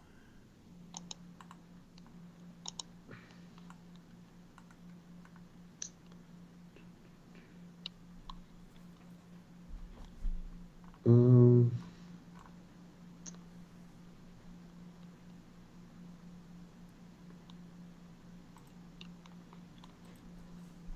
gonna go with Isaiah Collier.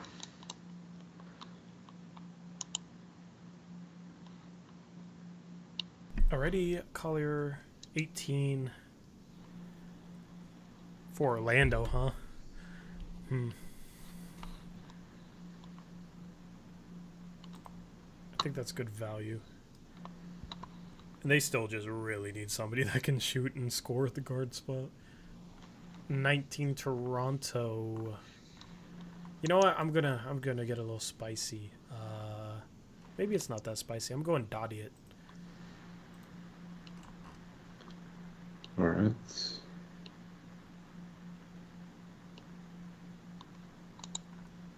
$20, Cleveland. Cleveland. Bronny James. I do think that's a possibility. No, I mean I'm 100% down with it too. Bronny James at 20. There you go. To bring back LeBron. 21 is the Pelicans. They took Kalal Ware. They're just going for upside here. Keyshawn George. 22 is Phoenix.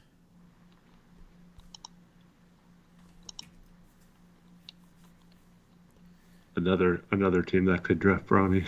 Yeah. By the way, I gotta talk to you later about this mock off-season trade involving the Suns. Oh God, yeah, no, we ain't letting that happen.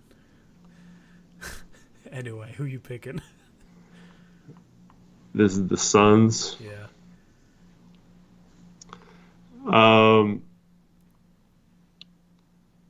I still like Deron Holmes fit there. I'm gonna take Deron Holmes. Okay, 23, Milwaukee. It's between Missy and the guy I'm about to pick. They need somebody that can come in and help right away, provide some shooting, provide some, connective playmaking. Tristan da Silva. 24 is New York.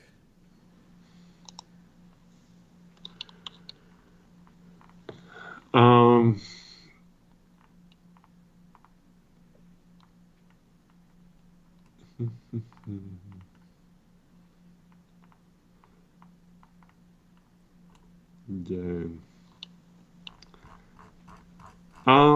They have back-to-back picks, right? Yeah. I think they move on from oh man, why am I blanking him on his name? Their third center that's was in the dunk contest a couple years Jericho ago. Sims. Yeah. Thank you. I think they move on from him. I think Hartenstein wants to be back, but who knows? Mitchell Robinson's hurt all the time, so I'm going to take Missy. Yeah. Then I'm going to take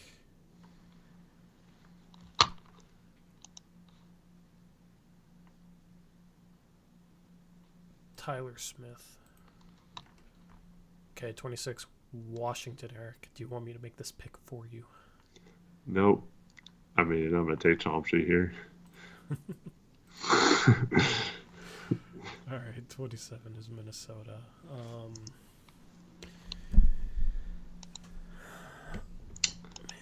In real life, I would easily get Chomsky at 26 there, but Unless he goes 25 to New York. No, I mean, there's no way that's happening in the mock because of what I've just said. Earlier in the stream. Yeah, you're like, I really like this guy, and then people go out watch the highlight tape, they like it. I don't need to have him on Washington to validate my opinion, though. Anyway, 27 Minnesota. You know who? Ooh, I mean, I could do that too. I don't hate that. I'm gonna go Jameer Watkins for them. 28 Denver. Oh, there's a great pick here for Denver.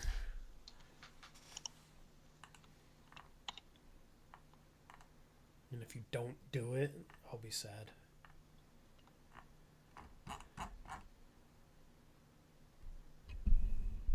I don't know who you're thinking of, so I don't.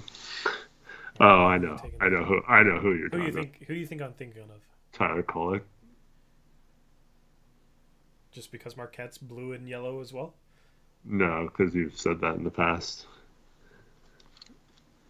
All right, I think the last. I am going to take.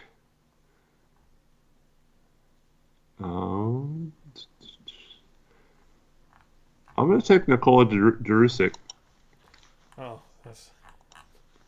Neither one of those guys is who I was thinking of. Who are you thinking? I'll tell you when I draft them. All right. Basically somebody to replace the Bruce Brown role. Yeah. Where's Jerusic?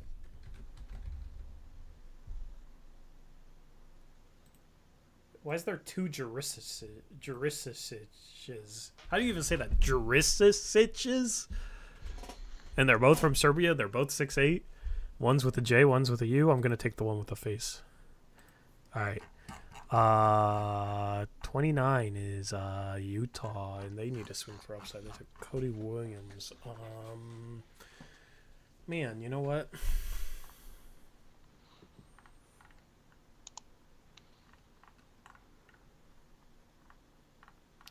Give me AJ Johnson. Pure upside swing. AJ Johnson.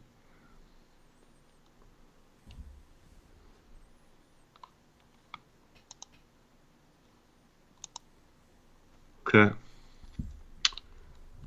Celtics are at 30.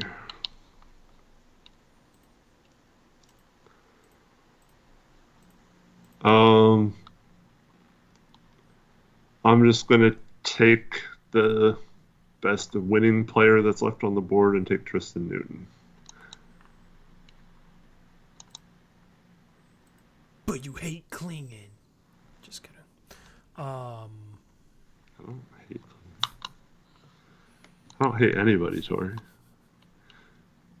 Why is Jonte Porter the Raptors starting power forward on Pittsburgh? You know what? You know what the Raptors need? To put butts in seats. And what better than to get a Canadian in Zach Edey? Yeah. Who's going to be a 3-point shooter. Have you seen that? Dude, Zach Edey's going to go to us at 14. We're getting Edey or Filipowski at 14. I'm already resigned to that. I'd rather have Edey than Filipowski at 14, bro, if we're going to take somebody there. Yeah. All right, 32, Utah. Well, they need to keep their fan base happy, so they're going to draft Kyle Filipowski. What does that mean? You know exactly what it means. I don't know. Oh, man. Wild. Milwaukee. Who else was I considering for Milwaukee? Oh, it was Missy.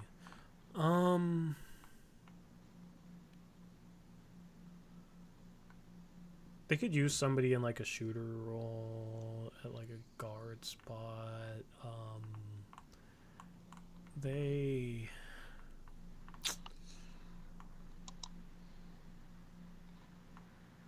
I kind of want to do something wild here, but also I don't. They kind of need a backup guard. Who knows if Pat Bev is back? I'm going Bub Carrington. 34 is Portland. All right. There's one guy I'd be begging for them to draft here. Oh, yeah? Yeah. Is it Chat guess. Is it Jordan Ivy Curry? A 6'3" guard. Yes. 3 elite. Well, 2 elite names and 1. Or whoever he's supposed to represent. Yeah. Is that really? Yeah. Well, Ty and Grant Foster, yes. Yeah. I'm sorry, I'm gonna disappoint you a little bit. I'm happy this player's still on the board. Justin Edwards. Okay, I don't hate it. I would just rather swing for the upside. 35. Upside. Yeah, Grant Foster, yes. Just because he's 24 doesn't mean he doesn't have upside. That dude is a Torrey Jones movement pattern all-star, Eric. Okay, but it's funny to say I would have swung for the upside with a 24-year-old versus a 19-year-old. I was like 5 years. Oh, man.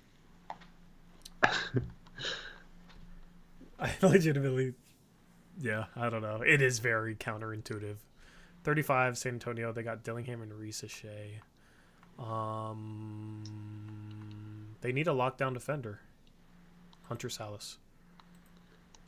Nice. 36 is Indiana.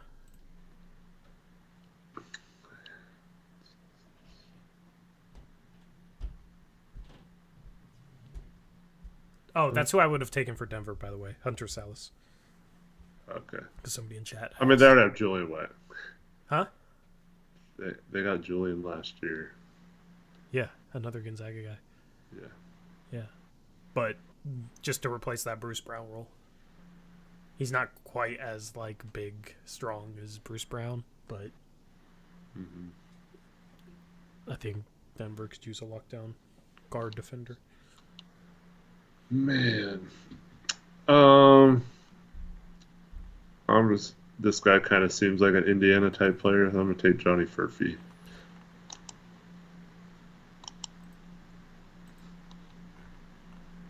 $37 Minnesota. They took Jameer Watkins.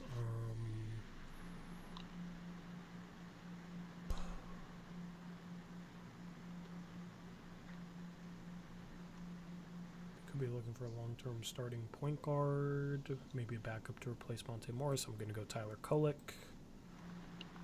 38 is New York. They took Missy and Smith. All right. I got two bigs. Is DJ Wagner in the draft or not? No, isn't he going to Arkansas? Is he going to Arkansas? I have no idea, actually. Someone in chat now.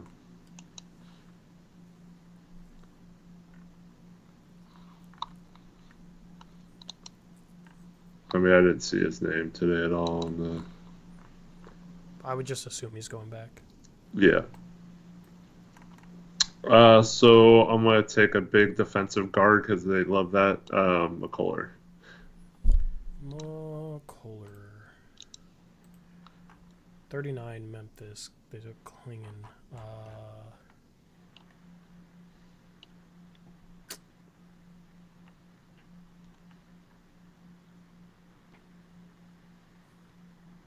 Get the Roddy White or not Roddy. Why did I say that? David Roddy. David Roddy.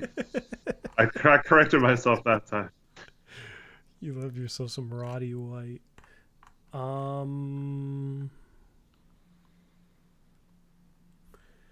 You know what?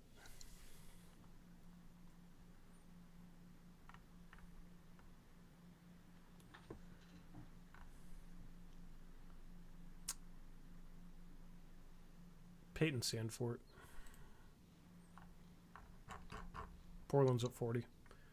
Memphis just going for shooting. All right. I am once again. Well, we got Justin Edwards, so yeah. This is likely a two-way guy.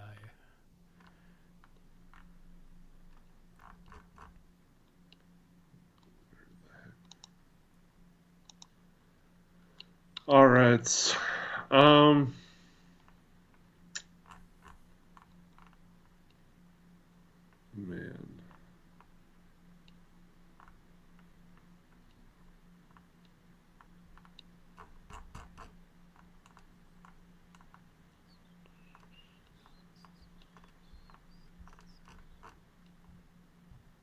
I mean, we're just taking swings on forwards, right?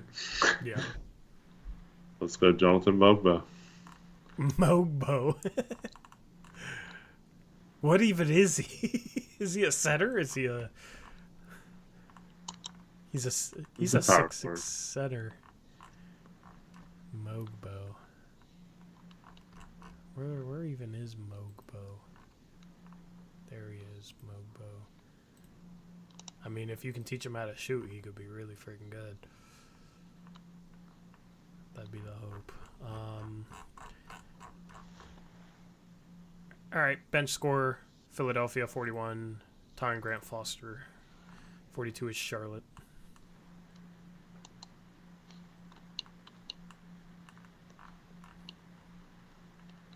We're doing the whole thing. Might as well just rapid fire it.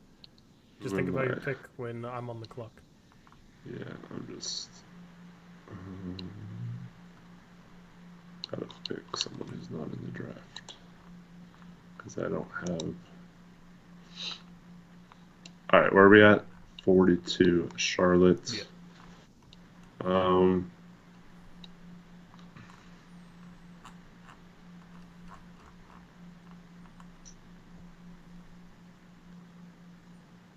I'm going to go with someone that's going to bring a little stability to my team, and that's KJ Simpson. Okay.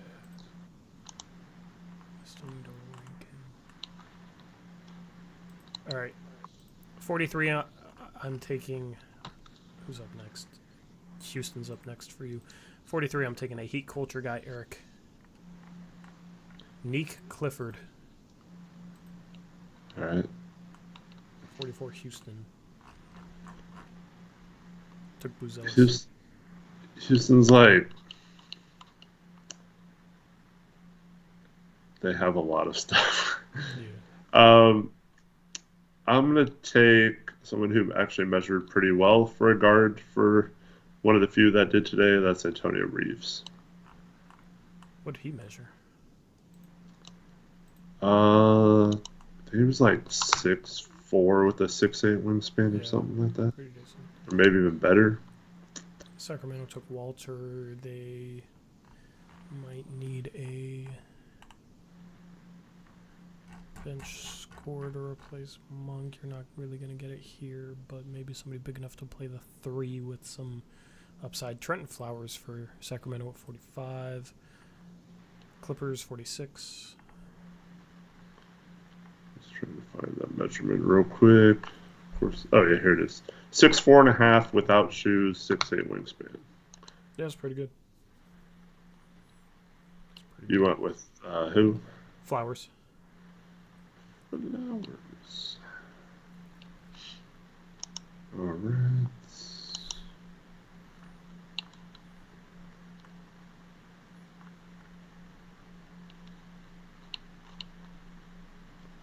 Dang, who did I just pick? Antonio Reeves. I missed someone somewhere. Oh well. Um, whose pick is this? Clippers. Clippers.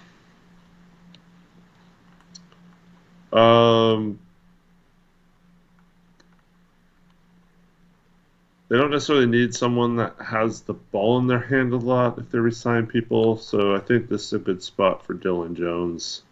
I don't think his size would be an issue on that team, and he can use some of his skill set to help him. Yep. Okay, Orlando 47. I'm going to get their Joe Ingles replacement, a shooter, Baylor Shireman. All right. I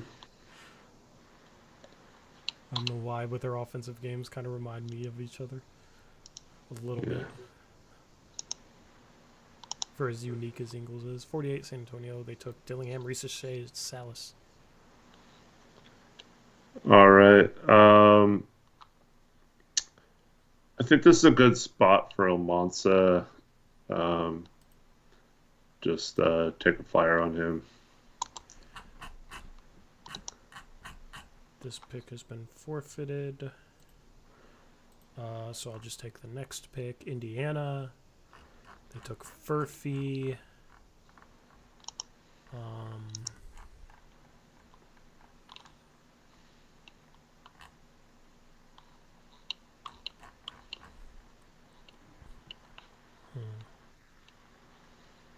They need defense. You hope you can teach Ryan Dunn how to shoot. I'm taking Ryan Dunn. Okay. 51 Indiana again. All right.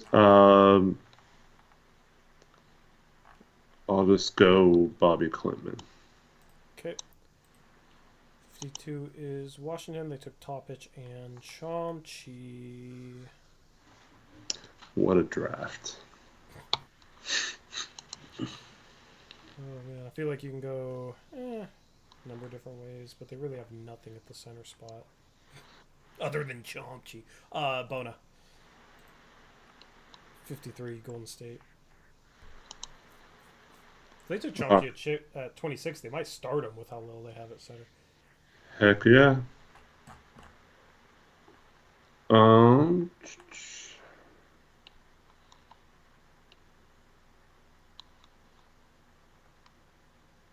I think Jackson Robinson. Cool. 54 Detroit. They took Shepard. They need a 3-and-D guy.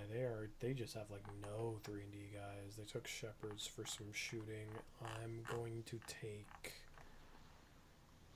Isaiah Crawford. 55 Boston.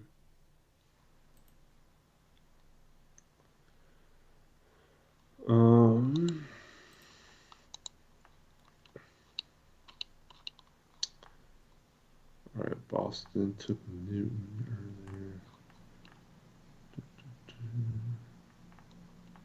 earlier. I'm gonna take Coleman Hawkins. Coleman Hawkins. All right.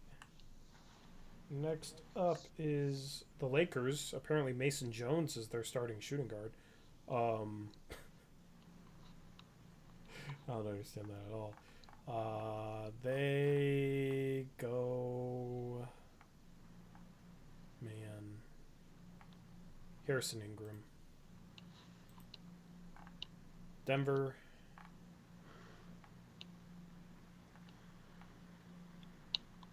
All right.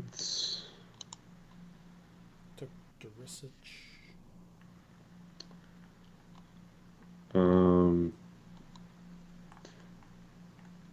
They are going to go Alex Caravan here. Caravan.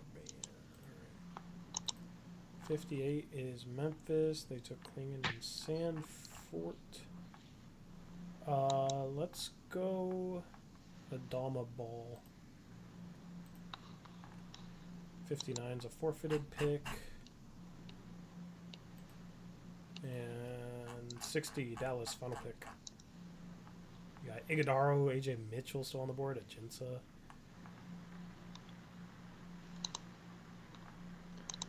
All right.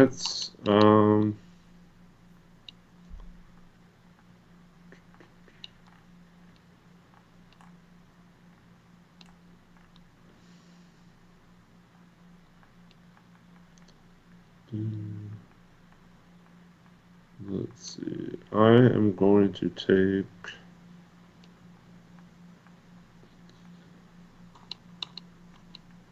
I'll take Iguodaro. Iguodaro. That's our mock. Anyway. Many more to come. Many more to come. I love doing those. Chat, anything else you want to ask about? Get your question in the next 30 seconds and we'll maybe answer it. Also, Eric, what is your shirt today? I forgot to mention that in the intro. It was like glistening. Oh, I just put on that Hawaiian shirt again. That Hawaiian shirt. The lights it was bouncing off of it in a way. It was hot AF earlier, so I just I was wearing like a tank top. I just put this on over the top because I needed a shirt to wear. I didn't really feel like wearing a blazer shirt or anything. Nice. Thoughts on trading up for Sar next to impossible? I mean, but would you do Grant and 7 for number 1, Eric? I mean, yes, please. Not happening, but yes. Yeah, man. Yeah, definitely not happening. How do you think Castle would fit into Scoot Ant Shaden? I think you would have Scoot Ant Shaden, Castle, and Kamara as your 5 guys, point guard, shooting guard, small forward. And you'd maybe play Shaden at some 3, Castle at some 3, both of them at some 2. I don't know, you just make the minutes work with those guys. Maybe you start Sharp and bring Kamara and Castle off the bench, or you bring one of Scoot, Ant, well, not Ant, but I don't know, maybe bring Sharp off the bench to start the year with Kamara starting at the 3 and Castle as the backup 3.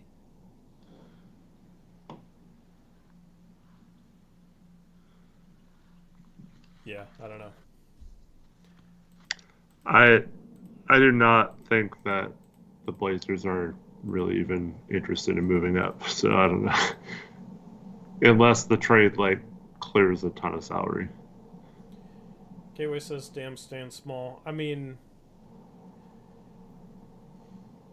I think Castle's fine at the 3. Listen, if they're keeping Sharp, Scoot, Ant, they're going to have to play a smaller 3 regardless. Right? So you're not really, I don't know, looking at that as a problem yet. You have to find out if those 3 work together, and then if you trade one of them, Castle's the perfect third guard. That if he is good enough, maybe you start at the 3. Or if he's good enough, maybe you move on from 2 of the 3 guards, Eric, and start Castle with the 2. I don't know. I like Castle because I think he has some sneaky upside if he can shoot, and then is a really, really, really good role player that could fit in amongst guys. And then if he's really, really good, then maybe you make some tough decisions, you know what I mean? Like, the Blazers aren't in position to draft for fit over talent right now. And they need role players like Castle. They need lockdown point of attack defenders. Their defense still is not good. So, like, Alexander Walker plays some 3, right? I think bare minimum, hopefully that's Castle's role. Alexander Walker turned into a really good 3-point shooter. but Castle has more off the dribble game than that. Anyway, anything else for the stream, Eric? Did you want to announce that Lakers trade? Yeah, I didn't check if it works, but in our mock-off season, yes, we'll get to our mock-off season. Let's just say, maybe not announce it, but let's just say the Lakers are close to trading for DeJounte Murray, and will be as long as this trade checks out financially. With the 17th pick and a 2029 unprotected Laker first going back to Atlanta alongside Rui Hachimura and Jalen Hood-Schifino. Jared Vanderbilt. Anyway, I think that's a wrap. You guys can keep up with our mock-off season in our Discord, so go join that Discord, link in description. There's a trades thread. You can access all the threads. You can access the team sheets, keep track of things that way. And I'm about to tell you why Matt Ishbia is going to murder Krish. Why is that?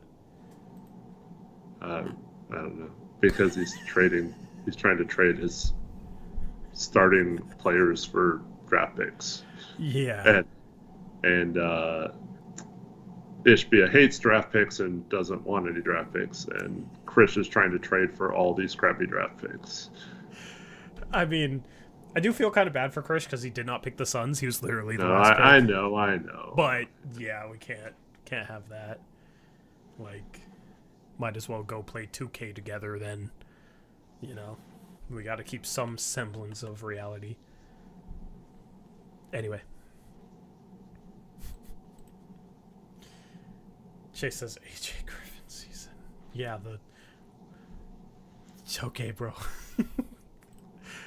That was one guy that I had my questions about that, right? Or did I have him like 7? I don't even remember. Anyway.